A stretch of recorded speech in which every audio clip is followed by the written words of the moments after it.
This is the Aptitude Outdoors podcast, where we interview conservationists, hunters, anglers, and outdoorsmen and women to bring you the greatest stories, information, and advice from the best in the world. All right, everybody, welcome back to the Aptitude Outdoors podcast. Thanks for tuning back in. And I've been battling in my head with something a lot lately, and that is that I haven't been able to get out and hunt yet this year, and it's really driving me insane because there's this constant pressure internally that I've made up in my head to constantly be out there making sure that I'm hunting. Last year, my circumstances were a lot different. I wasn't as pressured at my job. I wasn't traveling as much, so I was probably averaging hunting 3 to 4 days a week throughout the entirety of the hunting season, whether that be squirrel hunting, bird hunting, duck hunting, deer hunting, whatever that may be. I was out doing that a ton. This year, I took on a ton of more responsibilities.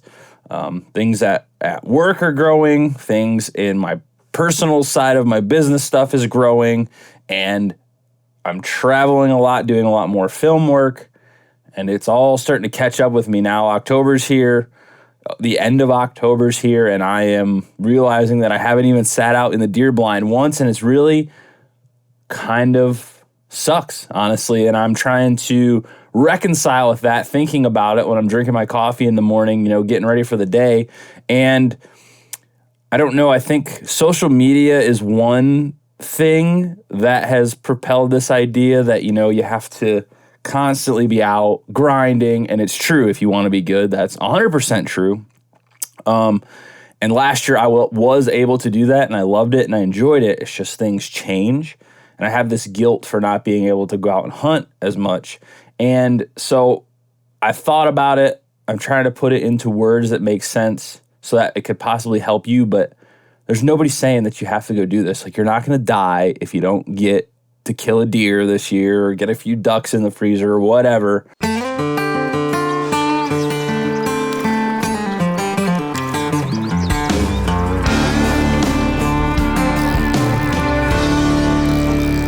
Wake up early before the sun comes up. Yeah. Then you drink a little coffee, fire the gator tail up, then you hit it on out where no man goes. We live in a society where that's not really an issue anymore. You'll always generally have somewhere to get some food somehow, at least as of right now. So it's like, where is this coming from? And it's all in my head. I really want to be good at hunting. I want to get that food because food is very important to me. I like to eat healthy food, and not being able to go out and procure my own food is really frustrating. But life happens. You can't always be out there. Not all of us are TV show hosts that travel the world and hunt and do these kind of things. The majority of the population hunts when they can. I know people who don't have any access to private land around here that never get to go out and hunt, or maybe they get to go out once or twice a year. And realistically, I would love to get out and hunt every single day of the week.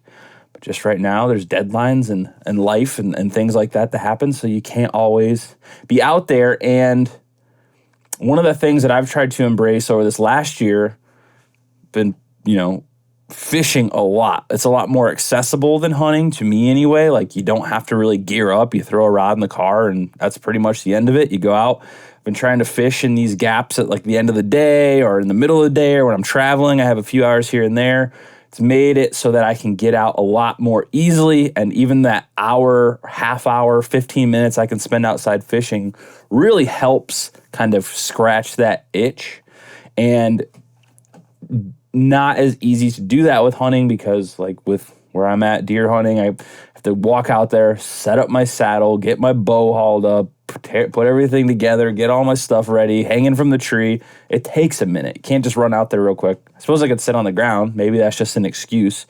But I'm really not that good at hunting, so I'm trying to be as stealthy as possible. And, you know, this pressure is just annoying because I know it's bullshit and I don't need to, like, I could not hunt at all this season and nothing would happen. I would be totally fine. Like, nothing's going to happen to me, but I've invested all this time into it. I've invested all this money into it. Have a podcast about it, but it's like the reality is sometimes you just don't have that time, and that's totally fine. I don't even have kids, people with kids, it's even less, they get to go out even less. So trying to find that time is frustrating. I got invited to go duck hunting tomorrow. Last year, I would have said, hell yeah, let's go. I can't go because I have to travel for work again. So it's just like one more thing. And it's just, how do you reconcile with that? There's always these times, and I've learned this just through my life so far. I'm not that old, but like, there's always these times where some years are just incredibly busy, life's chaotic, and then there's these years where you're kind of laid back, chilling, you don't have as much going on, and that's just the cycle of life. So I'm trying to keep that in mind right now, and it makes it a lot harder when you have this like responsibility, I suppose, to be doing stuff like that, because I've been writing for outdoors magazines. I've been, I've gotten free stuff sent to me, hunting gear, and I haven't had time to go out and test it. And it feels like this constant pressure to get out there. But I mean, I got to pay my bills and I have to, work towards growing my future. I really love documentary filmmaking. I've been putting so much work into that. And you can't get better by not doing it. So I'm like, just juggling all these things at once is tough.